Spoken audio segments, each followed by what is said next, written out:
Olá pessoal, meu nome é Denis Servinskis e você está no canal do Apostolado Medjugorje Urgente. Seja muito bem-vindo, muito bem-vinda. Através desse primeiro vídeo, começaremos uma nova playlist no canal, chamada A História de Medjugorje e o Chamado de Nossa Senhora. No que consiste? Consiste em, diferentemente de outros canais, levar até você a história das aparições, antes de se iniciarem as aparições da Rainha da Paz em Medjugorje. Por isso, antes de mais nada, convido a você que não foi inscrito no canal a se inscrever, ativar o sininho de notificação para que possa receber todas as notificações de novos vídeos e compartilhar aos seus conhecidos e amigos nos grupos Facebook, em todas as redes sociais e aquelas pessoas que você queira que conheçam as aparições, essas últimas e urgentes aparições de Nossa Senhora em Medjugorje. Neste primeiro vídeo, o título é Medjugorje, Povo e História.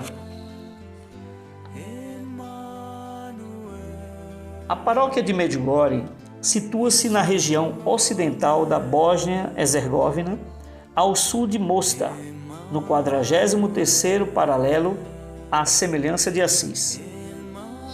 É composta por 5 pequenas aldeias: Medjugorje, Biaković, Vionica, Miletina e Surmance. Situa-se no distrito de Sitluk, na histórica região de Brônia. A aldeia deve o nome à sua localização geográfica entre as montanhas. Os seus habitantes são os croatas, um povo ancestral cujo nome, segundo os historiadores russos e alemães, tem origem nas civilizações pré-cristãs em torno do Golfo Pérsico. Estas teorias são apoiadas pelas palavras arcaicas Horvat, caminho do sol, e Urvata, amigo. Desde que há memória, o brasão dos croatas é composto por um xadrez branco e vermelho, mas não se sabe ao certo se isto simboliza as forças opostas na batalha da vida. Na Idade do Bronze Tardia, a região de Medjugorje foi habitada pelos ilírios. Durante os primeiros séculos da era cristã, os veteranos romanos se instalaram ali. É muito provável que os croatas se tenham instalado em Brônio por volta do século VII. Há várias teorias sobre a sua chegada aos Balcãs.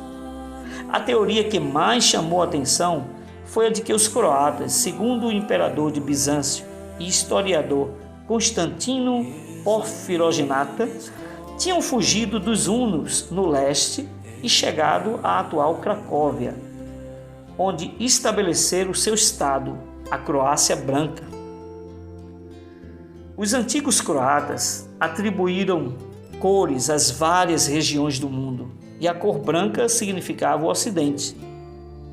Afastados da sua pátria oriental e rodeados de nações eslavas, os croatas adotaram a linguagem e costumes próprios, bem como uma religião monoteísta. O mesmo historiador afirma também que no início do século VII, Istambul foi ameaçada pelos hunos e que o imperador bizantino Heráclio pediu auxílio aos croatas. Menciona até 7 irmãos que trouxeram as tribos croatas até aos Balcãs. Os croatas venceram e usurparam o poder, dominado e escravizado os cristãos, os ilírios e os romanos. Foi por isso que o Papa João IV, do ano 640 a 642, enviou o abade Martinho, carregado de ouro, para pagar o resgate dos cristãos e trazer as relíquias dos mártires da Ístria e da Dalmácia para Roma. O abade percebeu que os croatas estavam dispostos a negociar, o que lhe permitiu concluir a sua missão com êxito. Pouco depois, o Papa enviou alguns sacerdotes para converter os croatas ao cristianismo. De acordo com este relato, é possível que corra nas veias dos habitantes de Medjugorje algum sangue de antigos cristãos dos Balcãs, bem como de romanos e ilírios. Depois de se converterem ao cristianismo, os croatas juraram ao apóstolo São Pedro que nunca mais conquistariam outros países e que viveriam em paz com as nações vizinhas que estavam dispostas a fazer o mesmo, salvaguardando o direito de se defenderem em nome de Cristo caso fossem atacados. A fé na Igreja Católica e a lealdade ao Papa, o sucessor de São Pedro, é um dos traços que mais distingue os habitantes de Medjugorje, quase como se tivessem sido eles a fazer o juramento perante o Papa em Roma há 13 séculos.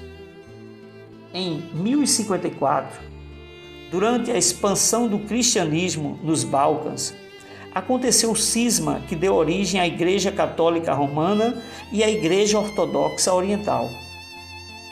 100 anos depois, a influência do cisma era visível na diocese de Trebinje, a leste de Medjugorje, quando esta foi conquistada pelos governantes sérvios, os Nemanjić, que começaram oficialmente a converter os hereges latinos, como lhes chamavam, à religião ortodoxa oriental.